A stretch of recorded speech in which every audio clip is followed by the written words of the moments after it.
isolated on a remote plantation in the crawling Amazon jungle, and an immense army of ravenous ants is closing in on you, swarming in to eat you alive. A deadly black army from which there is no escape.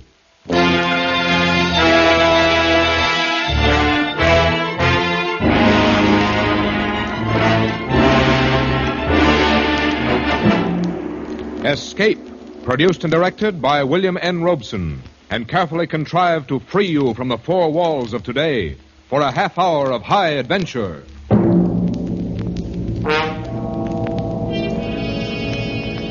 Tonight we escape to the Amazon jungle and to a creeping, crawling terror, as Carl Stevenson told it in his gripping story, Leiningen versus the Ants.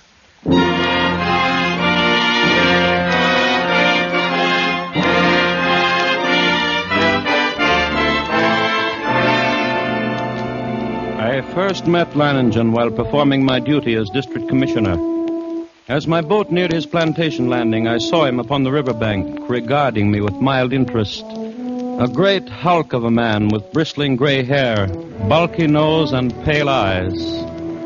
His entire appearance somehow suggested an aging and shabby eagle. He escorted me to the terrace and had a drink brought. I came quickly to the point of my visit and issued my warning. Leiningen puffed placidly at a huge cigar and listened as I told him, unless they alter their course, and there's no reason why they should, they'll reach your plantation in 2 days at the latest. Uh-huh. Well, it was decent of you paddling all this way just to give me the tip. Tip? Commissioner, even a herd of crocodiles couldn't drive me from this plantation of mine. But these aren't creatures you can fight. They're an elemental force, a gigantic catastrophe. 10 miles long, 2 miles wide. Ants, nothing but ants. And each one as big as your thumb. And each of them a fiend from hell. Unless you clear out at once, there'll be nothing left of you but a skeleton picked as clean as your own plantation will be. I'm not getting out. But you can't fight. Yes, I can. I've got the best weapon there is, Commissioner. Intelligence. But can't I make you understand the hideous... I think it is you who do not understand. In the 3 years I've been here, I've met and defeated more than one catastrophe. Flood, drought, a plague. Events which caused many of my neighbors to flee for their lives. No, Commissioner, all my life I have lived with one creed. The human brain needs only to become fully aware of its powers to conquer even the elements. Leiningen, your obstinacy is endangering not only your own life, but the lives of your workers and their families. You don't know these ants. I tell you, you don't know these ants.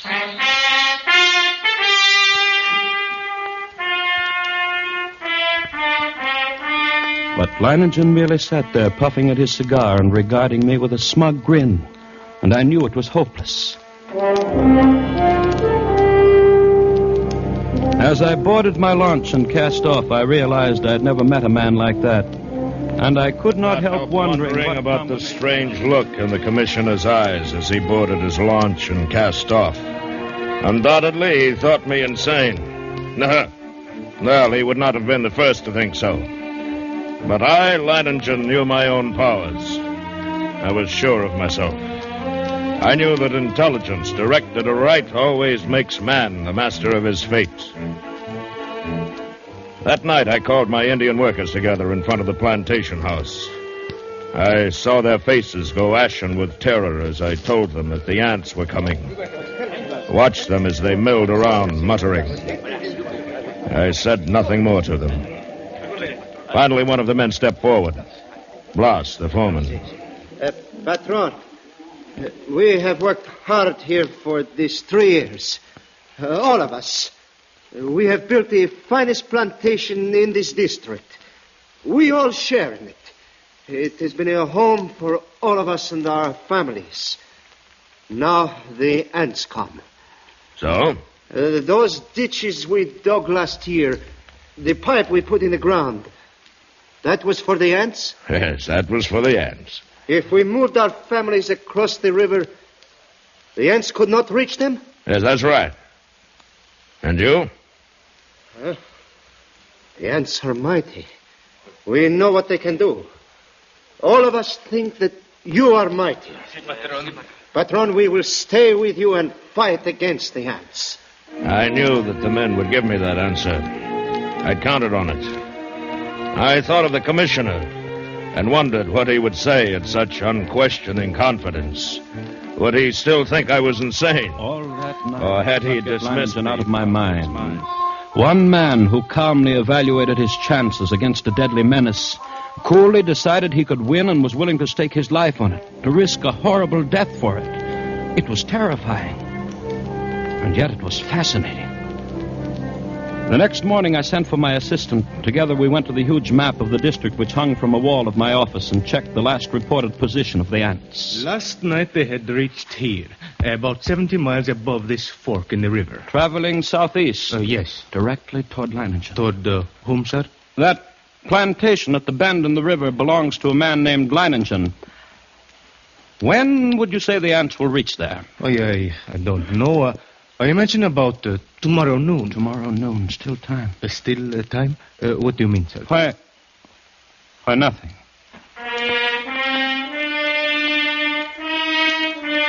But what did I mean?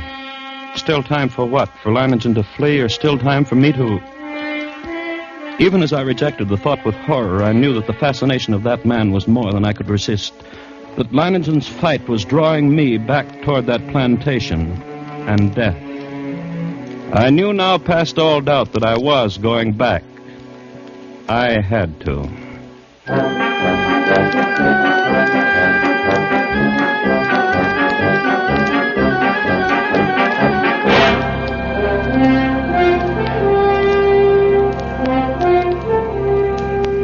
It was 10 o'clock in the morning when I rounded the bend and saw Leiningen's plantation before me. I put in at the dock and tied up the launch. Then I saw him standing on the bank above me, arms folded, stubby cigar in his mouth, and that same smug grin on his face. I made my way up to him. Back with another warning, Commissioner? No. Back to stay a while? Yes. You don't seem surprised. No, I'm not. You expected me? I thought you'd be back. Come along, we'll get some horses. You'll want to ride around the plantation, take a look at the defenses I rigged up. Yes, I'll want to see the defense. And the ants. We'll be getting a glimpse of them before long, I should think. Yes, the ants.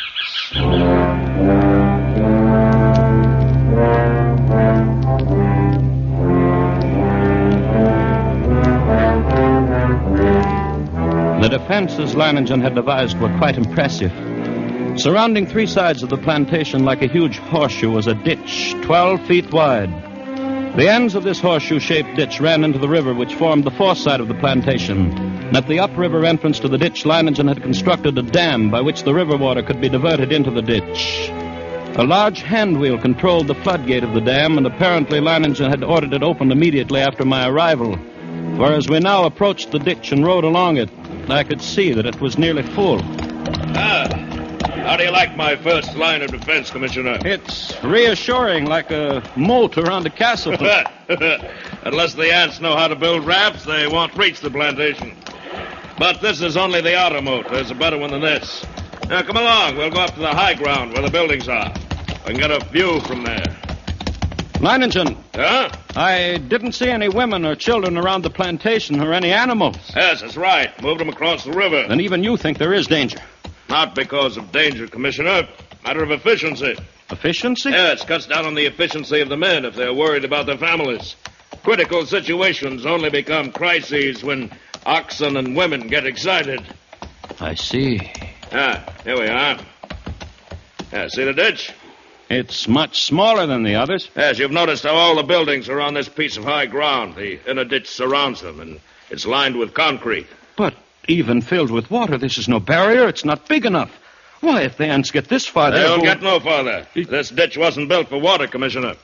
You see the pipes leading into it? See those storage tanks on the hill?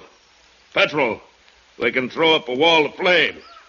Count a bit they won't like that. I hope you're right. Leiningen, look. Over at the edge of the jungle, all those animals. Yes. Running like the wind. Everything from jaguars to monkeys. Good heavens. Remember, they don't have any ditches. But can they escape? Now, they'll be all right as long as they don't get caught between the river and the ants. They can outrun the crawlers. But if they get trapped, it's either the ants or the crocodiles. Look. Up there over the horizon. There are your ants. Look at them.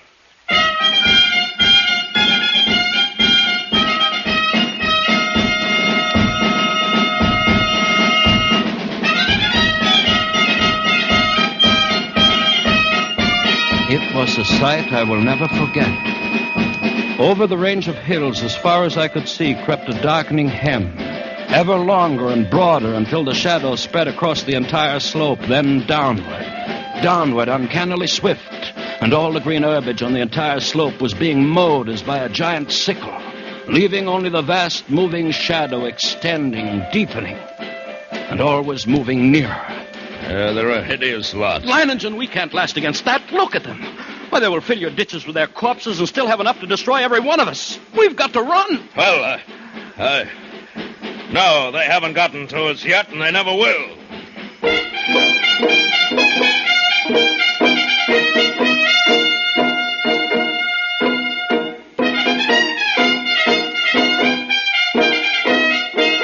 The hostile army was approaching in perfect formation. No human battalions, however well drilled, could ever hope to rival the precision of that advance.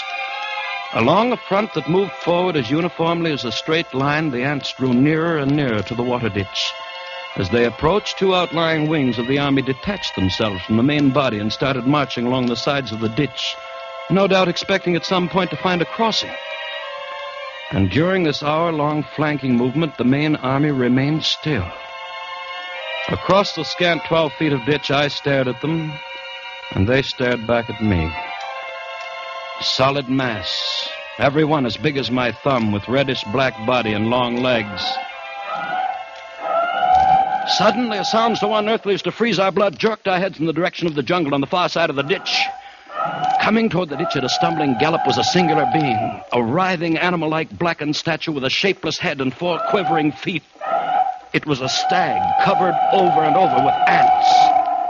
Leiningen threw up his rifle, and the stag fell lifeless to the ground, its agonies at an end. Horrified as I was, my curiosity impelled me to glance at my watch. I had to know how long the ants would take.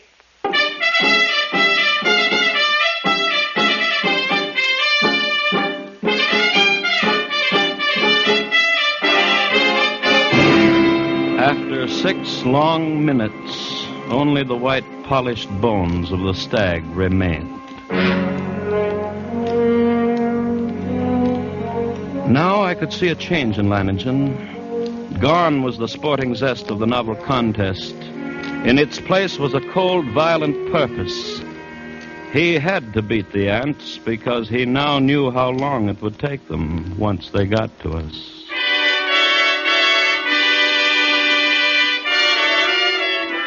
Around 4 in the afternoon, the ant scouts, having found no crossing, there was a stirring among the main army. And then an immense flood of ants about 100 yards in width commenced pouring in a glimmering black cataract down the far slope of the ditch.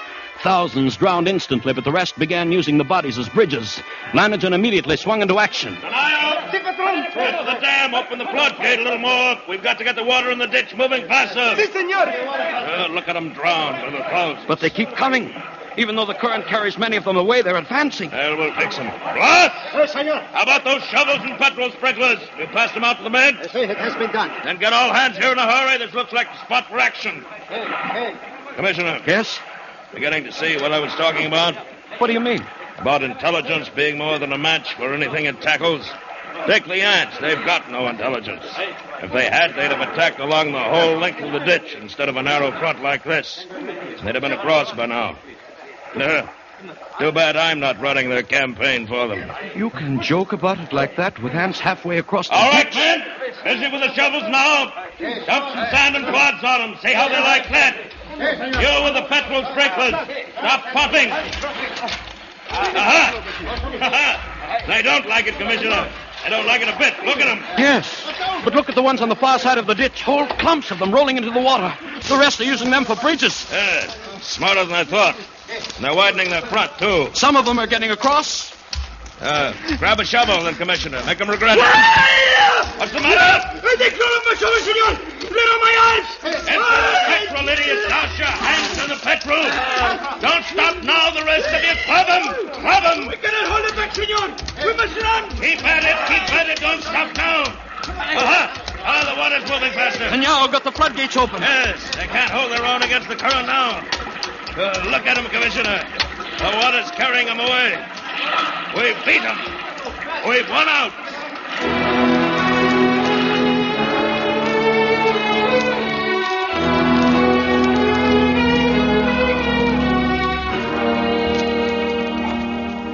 It was true. Leiningen had won. At least the opening round. The floodgates were left open to forestall any night crossing. But when dawn came, the dark blanket was still there, motionless across the ditch. Then we noticed a feverish activity on the other side of the plantation. Here, a grove of tamarind trees lined the far end of the ditch, and every tree swarmed with the crawling insects. But instead of eating the leaves, they were merely gnawing through the stems so that a thick green shower fell steadily to the ground. Well, it looks as if it's feeding time for our friends, eh? Boss, Senor. have all the petrol pumps brought here. Get everyone over here except the lookouts on the other side. Then pass out the shovels. Si, senor. Going to deprive them of a meal? A meal? Aren't they cutting down the leaves for food? No. I wish they were. Looks like I underestimated them when I said they didn't have intelligence. What do you mean? I said if they wanted to get across, they'd have to have rafts. And that's just what they've got. Those leaves are their rafts. Even as he spoke, the leaves went tumbling down the far bank by the thousands. The current drew them away from the bank, and each leaf carried several ants. Don't worry. As long as you can keep spraying them and shoveling dirt on their rafts, they can't land. But there will be too many. It's true. Look, more leaves in the ditch all the time. Why, they'll have a solid carpet to walk across in a minute. Not so fast, Commissioner. I've still got a trick up my sleeve for them. The water! The ditch is drying up. Yes, of course it's drying up. That's the plan. Those are the orders I sent to the dam. Are you mad? As soon as it's empty, what's to prevent the... Look, the water's way down. It's almost dry. They'll be able to come across the bottom. They'll not make it. The man at the dam will have opened the gates by now. To flood the ants? Right. But what a chance to take. If anything should happen... Here it comes. Here comes the water. Yes, we'll give the crawlers a ditch to ride in. Right out to the river. There. Look at them go.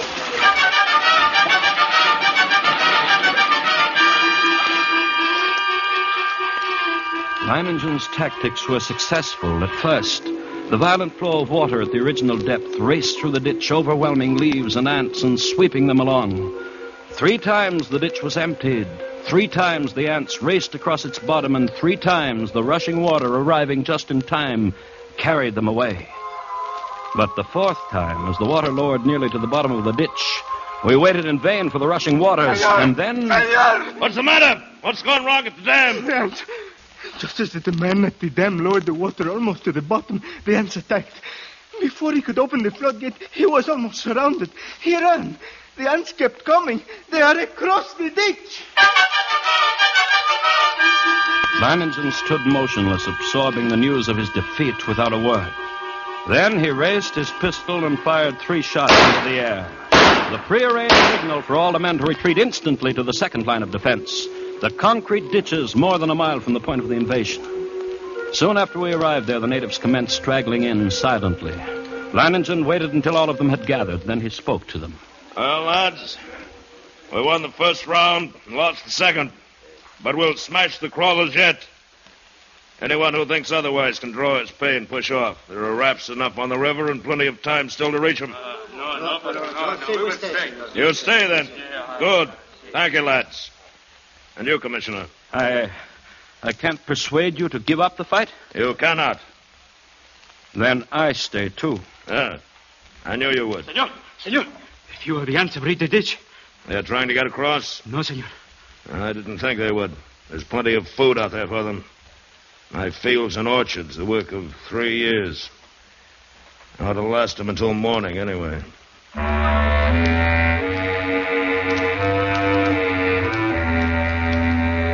Yes, we were safe for that night. But the next morning, the black swarm was solid around us, and their shock troops were hard at work. They were dropping shreds of bark and twigs and leaves into the petrol-filled ditches, forming a floating bridge across the surface of the liquid. Leiningen stood silently watching this operation, and I could see a grudging admiration in his face. Then, after several hours, the attack came.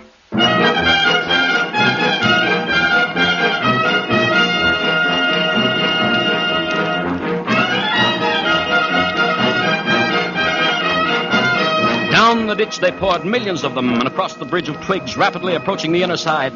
Leiningen sat motionless, watching them. Leiningen, for the love of God, don't sit there like a statue. They'll be on us in a moment. Let them fill the ditch first. Now, all right? Everyone back? Blas! Hand me the torch. Si, senor. Now we'll see how our friends like a little heat. Flames from the ditch shot into the air, devouring ants by the millions. It was some time before the petrol burned down to the bed of the ditch, but when it did, the devils came back for more. Again, Leiningen fired the ditch to destroy them. And still again they came on, but at each successive firing, the task of the ants grew easier because of the film of ash which now covered the petrol. And as they returned to the assault time after time, a slow, sickening horror crept into my mind. I looked quickly at Leiningen, then at the petrol tanks. He read my gaze and nodded slowly. That's right, Commissioner. We could hold them off forever if our supply of petrol was unlimited. But it isn't. We've got enough to fill the ditch once more. Leiningen, isn't there any way at all? We've got to do something. I know. There must be a way. There must be. Yes. What is it? We'll flood the whole plantation. Flood? But how? The river's higher than any point except this high ground we're on now. If the river was dammed all the way, it'd overflow that stone breakwater and flood the whole plantation. We've got to close the floodgate at the dam. That'll do it. You're mad. The dam is more than a mile away, Lads, listen to me. Listen, lads. I'm proud of you. Now, there's still a chance. By shutting the floodgates on the dam and flooding the whole plantation from the river. The moment I'm over the ditch, set fire to it. That'll allow time for the flood to wash away the ants. Then all you'll have to do is wait for me. It's impossible. You can't get to the dam, let alone back. That's why you're wrong, Commissioner. I'll get there, and I'll get back. Take care of things while I'm gone, huh?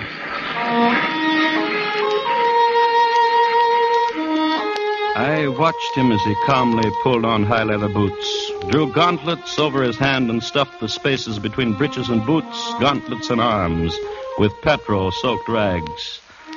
He shielded his eyes with close-fitting mosquito goggles and plugged his nostrils and ears with cotton. Then the natives drenched his clothes with petrol. Blas, who acted as doctor to the men, smeared a salve over him, and finally Leiningen was ready. And as he stood calmly surveying... Ready for the run, I realized that this is as it should be. I, Leiningen, would meet the ants and defeat them, or be defeated by them. Leiningen versus the ants. Yes, it was right that it should be like this. But now there was no more time for thought. Only action.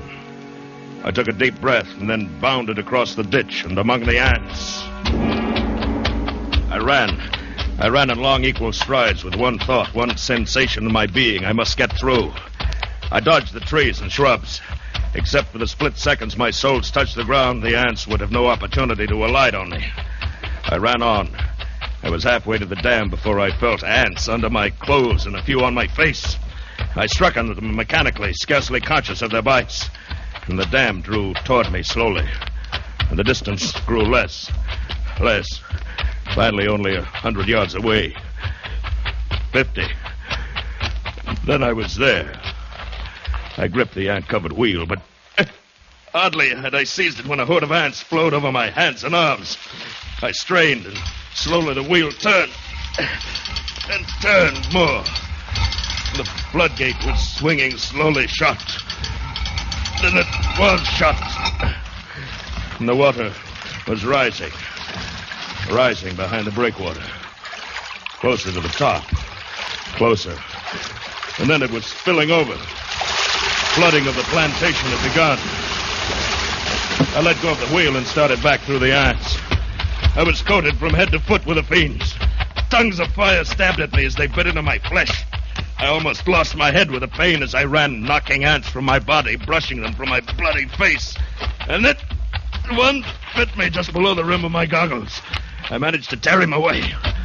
But the agony of the bite and its venom drilled into the eye nerves. I saw now through circles of fire into a milky mist. I was almost blinded. But I knew that if I tripped and fell... I ran on, my heart pounding as if it would burst. Blood roaring in my ears, a giant's fist battering my lungs. And then I could see dimly that wall of flame at the ditch, but it was too far away. I could not last half that distance. I stumbled and fell. Felt myself being swarmed over, devoured. Tried to rise. A great weight. And then suddenly the vision of the half-devoured stag in my brain. 6 minutes, then nothing but bones. I couldn't let that happen to me. I couldn't die like that. To my feet. Drag myself forward. Draw the flame. The ditch. The ring of flame. Closer now. Only a little closer. It seemed we had waited for hours when all at once through the blazing ring around us an apparition hurtled and fell full length on the ground. It was Leiningen, alive with ants, unconscious, with glazing eyes and lacerated face. We rushed to him, stripped off his clothes, and tore at the ants that covered him. His body seemed almost one open wound. In one place, I could see a white bone.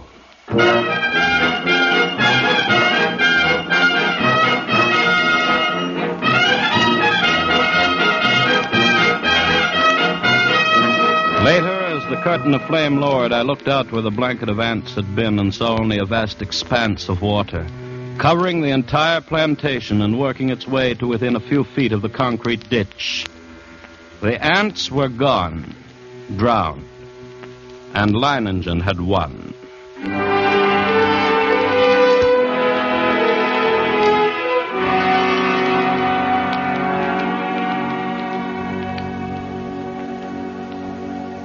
He lay on his bed, his body swathed from head to foot with bandages, but alive and still in command.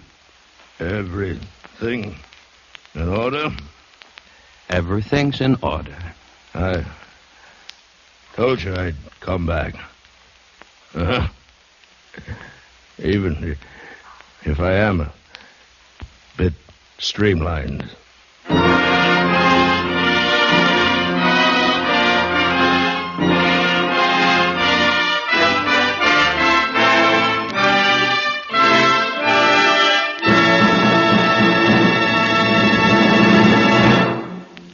Escape is produced and directed by William N. Robeson, and tonight brought you Leiningen versus the Ants by Carl Stevenson, adapted for radio by Robert Reif, with William Conrad as Leiningen and Lou Merrill as the commissioner. Music was conceived and conducted by Cy Feuer. Next week... You are groping through a dark alleyway in the French Quarter of New Orleans, with terror driving you on. And always before your eyes is the malevolent stare of a voodoo man, striking you with a deadly curse from which you must escape.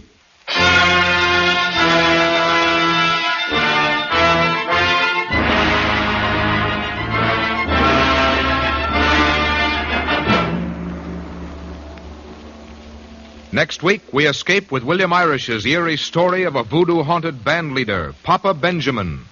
Good night, then, until this same time next week, when we again offer you Escape.